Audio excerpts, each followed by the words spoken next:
기본적으로 일본 사람들은 저축을 많이 했다 했잖아요. 그러니까 금융적 지식이 없어요. 뭘 해야 될지 모르겠어. 유튜브 채널이라든지 아니면은 재테크 잡지가 있어요. 그런 거 보면서 이제 사는데 이게 정해져 있어요. 제가 오늘 베스트 10까지만 알려드릴게요. 구독과 좋아요, 알람 설정 감사합니다.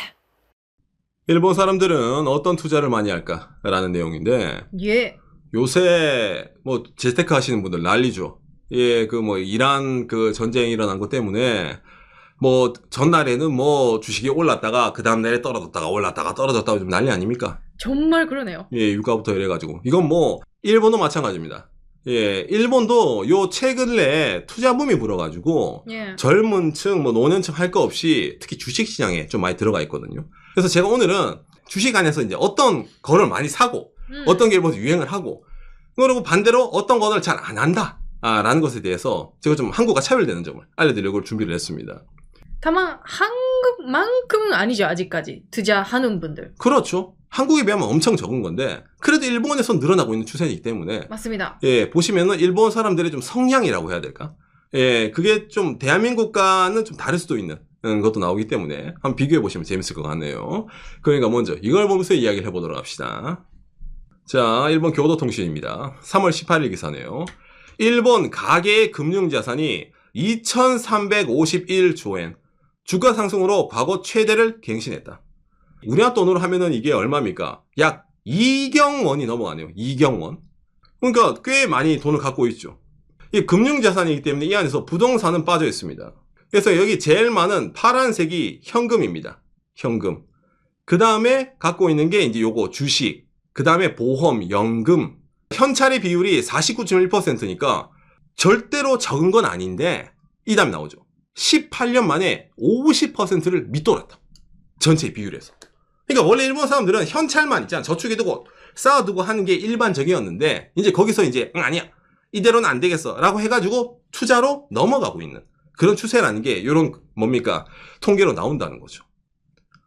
그럼 아니 왜 일본 사람들이 무슨 바람이 불어서 투자를 한대? 간단하죠. 일본의 저축금리입니다. 우체국은행 보통저축 0.3%. 많이 올라갔어. 옛날에 비하면 정말 많이 올라갔죠. 이제. 왜냐면 0.01 그런 거였잖아요. 그렇죠. 근데 우리나라 사람들이 보기에는 은행 이자가 0.3% 절대로 많은 게 아니죠. 그래? 예, 일본 총무성이 발표한 소비자 물가지수입니다. 2020년을 100으로 했을 때 2016년은 112. 그러니까 물가가 엄청나게 올라가고 있는 거죠. 예. 물가 올라가는 거에 비해서는 은행 금리가 거의 안 오르는 거죠. 그러다 보니까 사람들이 깨우치는 거예요. 아, 내 돈이 녹고 있구나. 은행에 저축이 되면 내 돈은 녹아서 남아나질 않겠구나. 그럼 어떻게 해야 돼? 이 돈을 굴려야 되는 거예요. 그럼 생각을 하지. 이걸 어떻게 굴려야지? 나는 아무것도 모르는데. 일본은 그게 있잖아. 소액 투자 비과세 제도, 니사. 1,800만 원까지는 비과세다. 우리나라 돈 1억 8천 정도죠. 로 주식을 운영을 했을 때 그 안에서 예를 들어 이익이나 그거는 우리가 세금을 안 뗄게. 이런 제도를 만들어 두니까 사람들이 생각하기에는 은행에 가만히 놔두는 것보다 이익 나면 세금 안 뗀다니까 한번 굴려봐? 이런 식으로 많은 사람들이 뭡니까? 투자 시장으로 들어간다는 거죠. 0.3%보다는 낫겠다. 낫겠다. 예, 이 니사를 이용하고 있는 금액. 일단 계좌 숫자도 점점 늘어나죠. 최근에 특히 최근에 특히 초창기에는 492만 계좌였는데 최근에는 계좌가 2,826만 계좌. 그 다음에 금액이 71조엔. 당장에 이 2013년, 2014년, 2015년 이래가지고 급작스럽게 늘어났죠. 이게 왜 이렇게 늘어났냐면은 아까 나온 대로 이 니사라는 게 옛날 구 니사랑 신 제도가 최근에 실시된 거예요. 예. 그러니까 새로운 제도가 이 비과세 영역이 더 커졌거든요. 그러니까 이건 안 들어가면 바보다 이래가지고 일본 사람들이 막 들어가는 겁니다. 예. 일본은 이 주식에서 이익 내면은 세금이 얼마길래 이 비과세라서 사람들이 돈을 이렇게 들고 들어가? 라고 느끼지 않습니까? 일본의 주식의 세금은 배당금이라든지 차익에 대해서 전체적으로 20.315%가 나갑니다. 예. 그러니까 주식으로 번 돈은 무조건 20% 정도가 원천 징수돼서 자동으로 내 계좌에 들어오는 거예요. 배당도 마찬가지입니다. 그러니까 이익에 대한 금액이 20%를 아낄 수가 있는 거야. 내가 얼마를 투자하면은 한 1억 8천 정도만 투자하면은. 그러니까 이거는 안 하면 바보지. 세금 20% 아끼는데.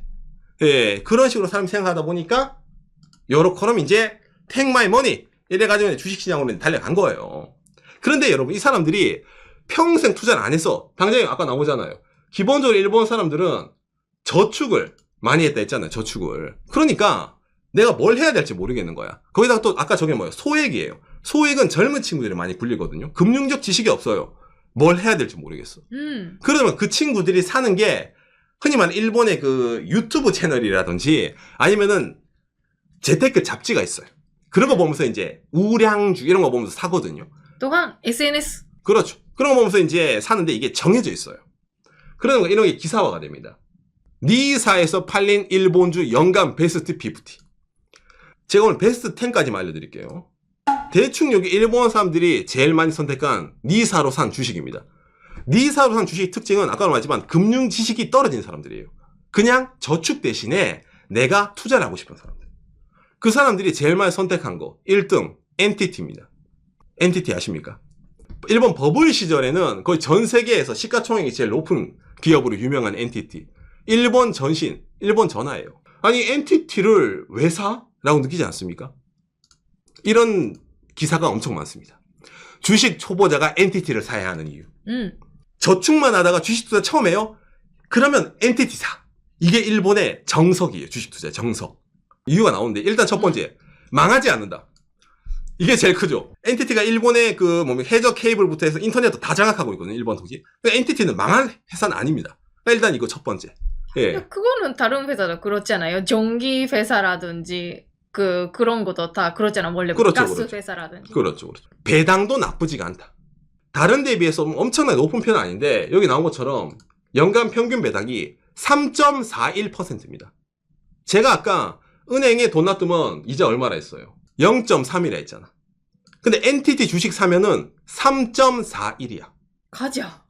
거기다가 비과세. 이거는 NTT 주식을 안 살 이유가 없잖아요. 안 사면 바보지. 근데 오상 내가 들어봤는데 일본 주식은 한 번에 살 때 100개, 100주를 사야 된다며? 예. 맞아요. 그럼 100주 사야 되면은 NTT 그렇게 많이 못 사지 않나?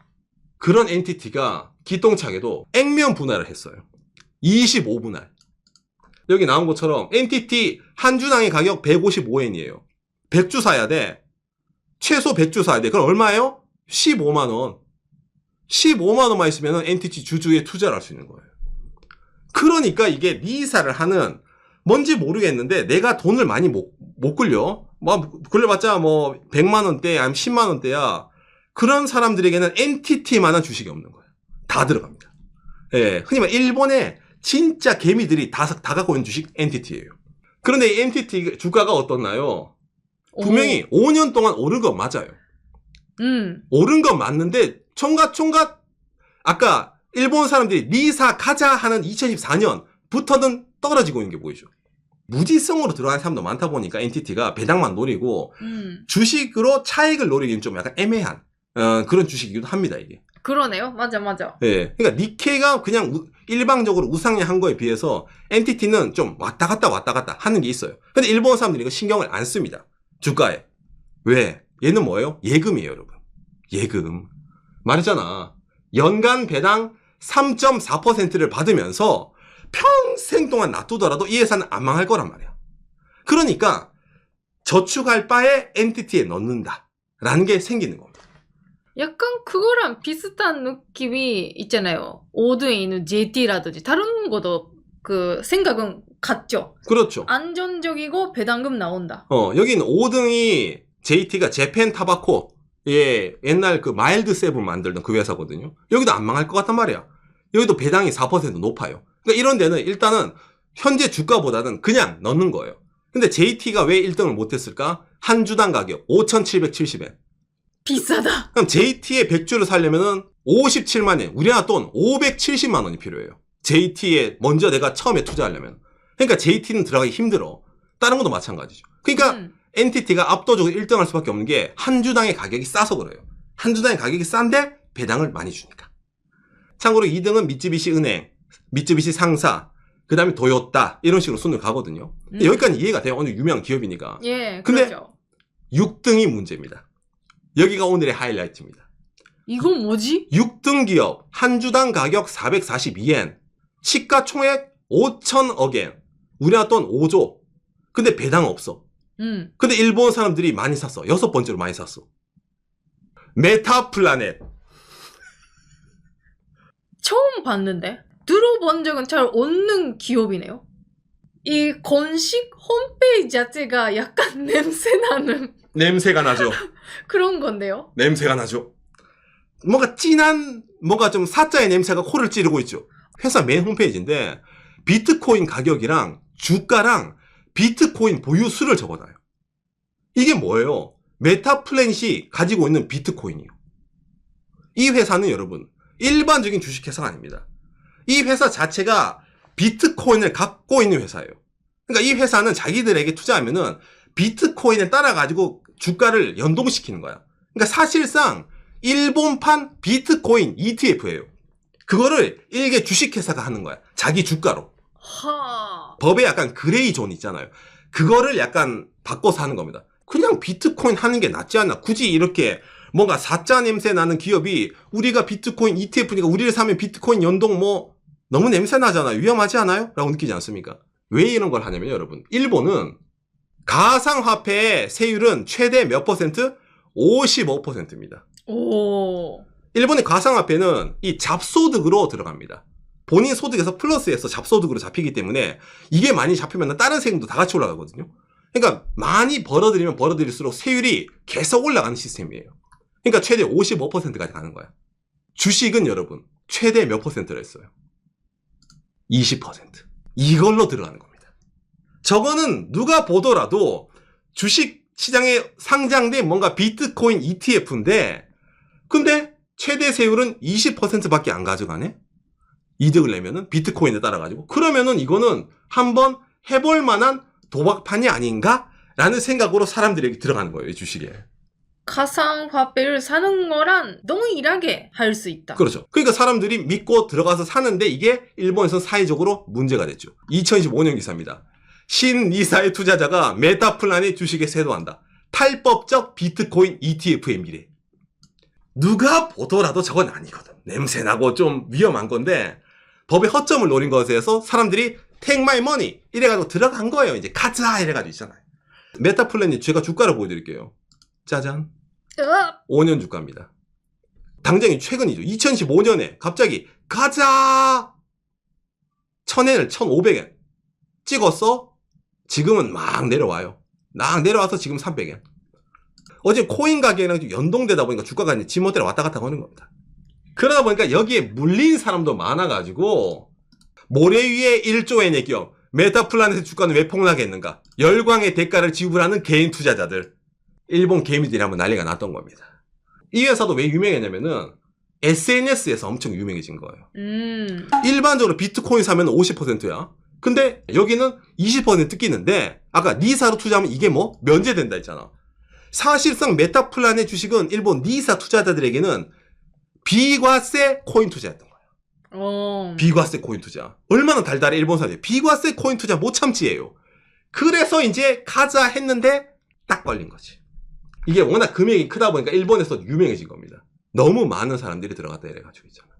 그 다음에 7등. 여기도 뭔가 좀 냄새가 나네. 배당이 0.49%. 배당 거의 없어. 근데 한 주당의 주가가 2,800엔. 비싸네? 그런데 사람들이 많이 샀어. 이게 뭐예요? 이 회사. 오리엔탈랜드.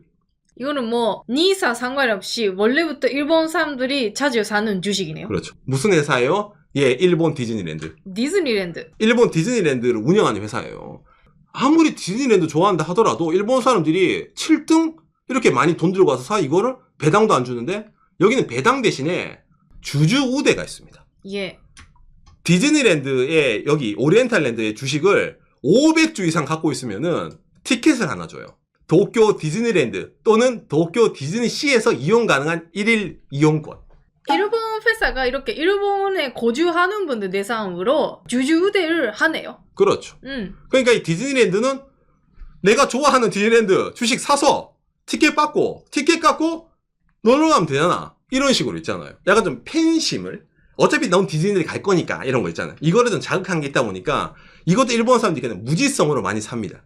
그러니까 좀 뭔가 재밌죠. 일본 사람들은 주식 투자 성향이. 그리고 나머지는 뭐 일반적으로 임팩스라는 건 석유 관련. 그 다음에 상선 미쯔이, 예, 물류 관련, 상사 관련. 그 다음에 10번째가 이건 배당이 적은데 많은 사람들이 사죠. 미쯔비시 중공업입니다. 이건 간단합니다. 군수. 이건 박간의 영상. 뭘 보시면 이해가 되는데 일본이 국방비 늘린다는 뉴스가 나와가지고 미쯔비시 중공업이 좀 투기적으로 들어간 게 있습니다. 여기는 배당이 적더라도 앞으로 일본은 군비를 확충할 거야 라고 해서 좀 이제 많은 사람들이 샀다라는 게 있다는 거죠. 기본적으로 국가적인 산업을 하고 있으니까 옛날부터 안전적인 기업이다라는 것도 이미지적으로 있습니다. 그렇죠. 오늘 내용 여러분들의 참고가 되었으면 좋겠네요. 감사합니다. 요시. 그러니까 옛날에는 일본에서 투자는 무슨 투자야. 일본은 저축이지. 이런 게 기본적인 골자였어요. 근데 그런 와중에서도 이제 사람들이 좀 투자로 옮겨가고 있는 건데 그것도 그나마 국가가 비과세 해줄게 라고 하니까 주식시장에 돈이 들어오는 거고 예. 주식시장에 돈이 들어온다 하더라도 안정적인 거, 배당 주는 거 아니면 주주 우대를 주는 거가 기본적으로 우선시되는 게 일본의 시장이라는 겁니다. 주주 우대가 있는 이유도 일본 사람들이 워낙 주식을 안 사니까 제발 사주세요 라는 의미로 하기 시작한 거죠. 그렇죠. 그러다 보니까 지금도 아직까지 저기 유지가 되는 거예요. 왜? 예. 아직까지 덜 들어왔으니까. 그러니까 이게 일본에서 이 주식시장을 볼 때 니케이가 뭐가 재밌냐면은 개미들이 바로 빠진했을 때 꼭 그렇지만은 않다는 얘기도 나오는 겁니다. 아까 말한 것처럼 어차피 놔두면 배당은 나오고 그 기업은 망하지 않을 거기 때문에 지금 당장에 주식이 떨어졌어. 내가 이걸 손절을 해. 그러면 그만큼의 손해잖아요. 그럴 필요 없이 그래도 어차피 배당은 나올 거니까 놔둬. 언젠간 올라갈 거야. 라는 식의 생각을 가진 사람도 꽤 많이 있다 보니까 일본 니케이 이 주식이 좀 재밌다라는 식으로 얘기 많이 나옵니다. 일본에서도. 또 반대말로 젊은 층 입장에서는 적은 자본에서 빨리 자본을 늘리고 싶잖아요. 일본에서도. 그러니까 뭐 미국 시장에 투자를 한다라든지 아니면 아까 저런 식으로 뭔가 비트코인 ETF 같은 걸 투자를 한다라든지 위험적인 투자하는 친구도 꽤 많이 있거든요. 그래서 일본의 투자 성향이 젊은 층과 아니면 좀 나이 드신 분들 층부터 좀 많이 갈린다. 그리고 어느 정도 자산이 있는 사람들은 뭐 연간 3%, 5% 배당 받더라도 난 배당 수익만으로도 살 수 있어. 흔히 말하는 파이어가 가능한데 솔직히 소액 투자에서 배당 나와봤자 3% 그게 무슨 의미가 있습니까? 아무 의미 없잖아요. 시세 차익을 노려야지. 그러다 보니까 좀 공격적인 투자라는 방향이 좀 갈리는 그게 많이 있다는 거예요. 일본 주식시장에서도.